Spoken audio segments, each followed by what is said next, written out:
diapain gitu di dunia ini. Saya udah nggak peduli di dunia ini kayak gimana. Karena di kehidupan berikutnya yang saya pikirkan, seriously. Saya udah, pokoknya kayak yang penting Tuhan saya, Allah Azza wa Jalla menyetujui, ya udah, selesai udah. Apapun resikonya. Ya? Iya. Luar biasa. Jadi kayak apapun ancamannya, mau diejek mau gimana, sumpah gue nggak peduli sama pujian ataupun ejekan. Gue nggak nyari pujian kok. Gue tujuannya untuk ngingetin lu semua. Jadi suatu saat, kalau misalkan lu masih ada yang percaya perdukunan, ketika lu ketemu Tuhan gue suatu saat dan lu ditanya, kenapa lu masih percaya perdukunan daripada percaya gue gitu? Ya ini bahasa saya ya. Kalau Tuhan bilang, kenapa lu lebih percaya perdukunan daripada percaya gue? Nah, lu nggak bisa jawab. Saya nggak ada yang ngingetin. Kita tidak punya urusan dengan manusia. Kita tidak dituntut untuk baik di mata manusia. Urusan kita dengan Tuhan. Selesai. Banyak banget kan yang bilang, lu percuma Sel, lu bilang aja emang nyari duit di YouTube, bukan edukasi. Karena percuma banget lu edukasi di YouTube, penonton paling banyak paling 11 juta, 20 juta. Sedangkan di Indonesia 270 juta manusia gitu. Jadi nggak tersebarkan ke seluruh Indonesia kalau di YouTube doang gitu kan. Ya saya selalu bilang, ya memang betul, apa yang saya lakukan ini agak sulit untuk merubah kepercayaan Indonesia sebegitu besar. Tapi ingat juga, burung pipit ketika Nabi Ibrahim dibakar rame-rame tuh, hidup-hidup. Burung pipit itu bolak-balik ngambil air setetes-tetes untuk ditetesin ke apinya Nabi Ibrahim. Terus ditanya, udah diprotes juga, ini kamu kalau kayak gini nggak bisa matiin apinya Nabi Ibrahim loh gitu. Terus burung pipitnya jawab, iya memang betul. Apa yang saya lakukan ini tidak bisa mematikan apinya, tapi setidaknya Allah tahu saya ada di pihak mana. Ketika mereka membakar Nabi Ibrahim, dibakar mereka, datang burung pipit dengan paruhnya, dibawanya lah berapa tetes lah air burung pipit dengan paruh, disiramkannya ke api yang membakar Nabi Ibrahim. Apa kata binatang yang lain ketawa nengok burung pipit?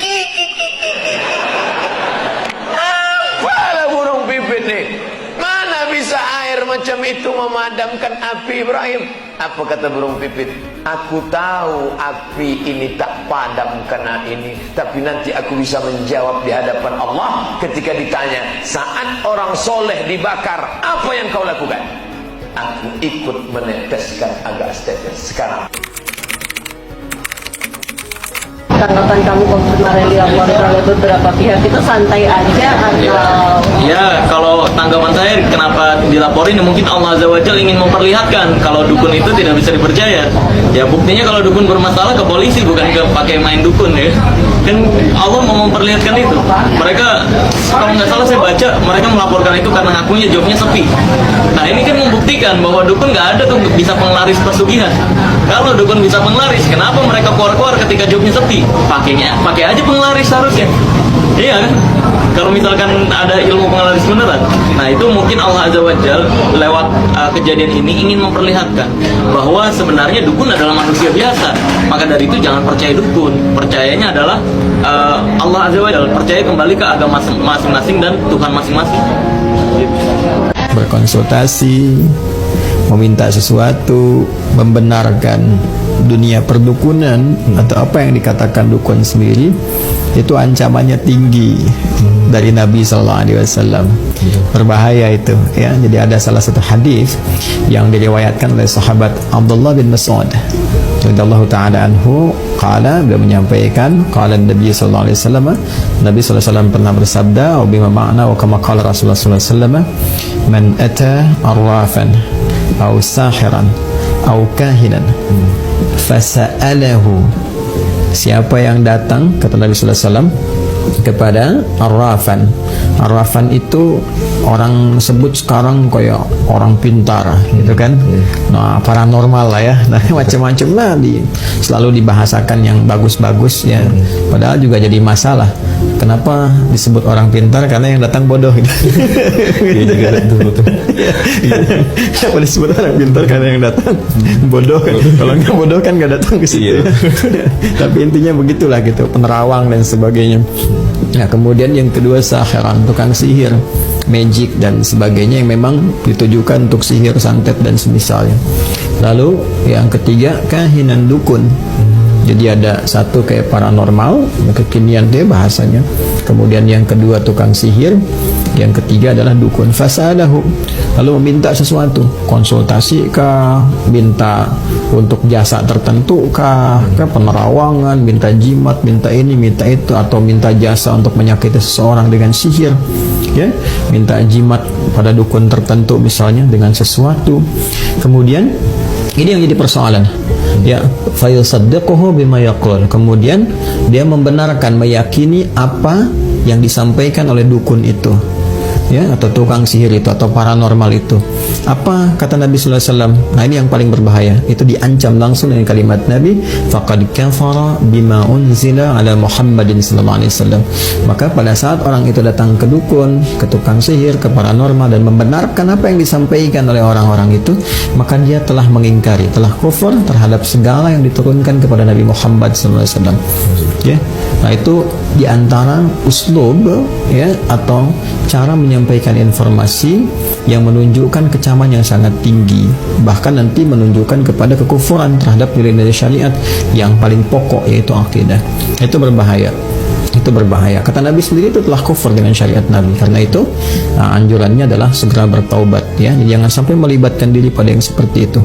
Ya, harus kita sampaikan agar segera bertaubat, karena itu termasuk satu di antara 7 dosa besar, ya, yang berpeluang mendapatkan murka Allah Subhanahu wa taala, dan juga bisa menggugurkan nanti nilai-nilai ketaatan kalau dia muslim, ya, yang selama ini dia misalnya berusaha untuk membangun diri, dia sholat misalnya, atau bahkan haji atau umrah, tapi dia datang ke dukun, datang ke tukang sihir, datang ke paranormal, ya, berbuat syirik, masuk bagian dari syirik nanti itu, karena mempercayai sesuatu yang Allah larang dan menduakan sesuatu yang telah Allah kemudian tegaskan tidak ada itu semua, ya. Jadi sesuatu yang sangat berbahaya. Di An-Nisa itu di ayat 48 misalnya tegas Allah menyampaikan, innallaha la yaghfiru ay yushraka bihi wa yaghfiru ma duna dzalika liman yasha, ya.